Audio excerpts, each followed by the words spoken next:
పెళ్లి చేసుకున్నాడు.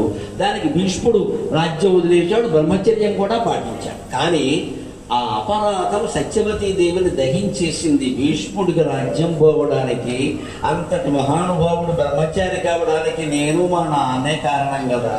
మాకు ఈ దిక్కుమాలిన కోరికలు లేకుండా ఉంటే భీష్ముడు పరిపాలించేవాడు కదా రాజ్యాన్ని. భీష్ముడు పాలించిన భారతదేశాన్ని మనం ఊహించగలమమ్మా?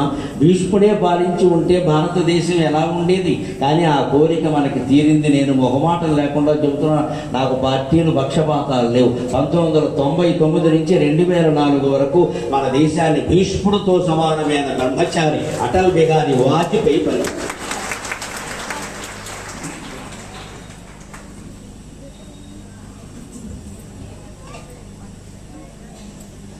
ఆయన పరిపాలన భీష్ముడు పరిపాలన. నేను ఆ రోజుల్లో అనుకున్నాను, భీష్ముడు పాలించిన రోడ్డు తీరిందిరా, భీష్ముడు ఇలాగే పాలించేవాడు. కానీ ఆ భీష్ముడు పాలనకు అనర్హుడు కావడానికి కనీసం పెళ్లి కూడా లేదండి. రాజ్యం పక్కనట్టండి, పెళ్లి లేకుండా ఎలాగా? తోడు నీడ ఉండద్దా? పైగా ఇదే 10 ఏళ్ళ 25 ఏళ్ళ 257 సంవత్సరాలు బతికాడండి. అంతకాలం బతికిన వాడు ద్వాపర యుగంలో మరొకడు.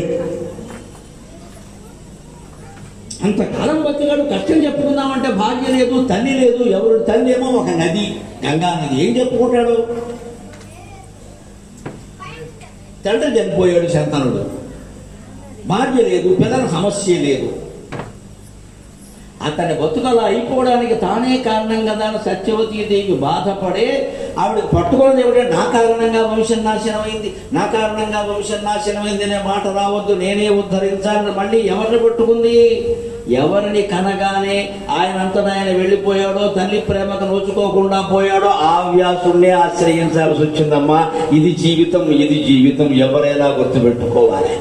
ఎవరికి నువ్వు అన్యాయం చేస్తావో చివరికి నీకు వాడే గతి అవుతాడు, అనుమానం లేదు ఇక్కడ.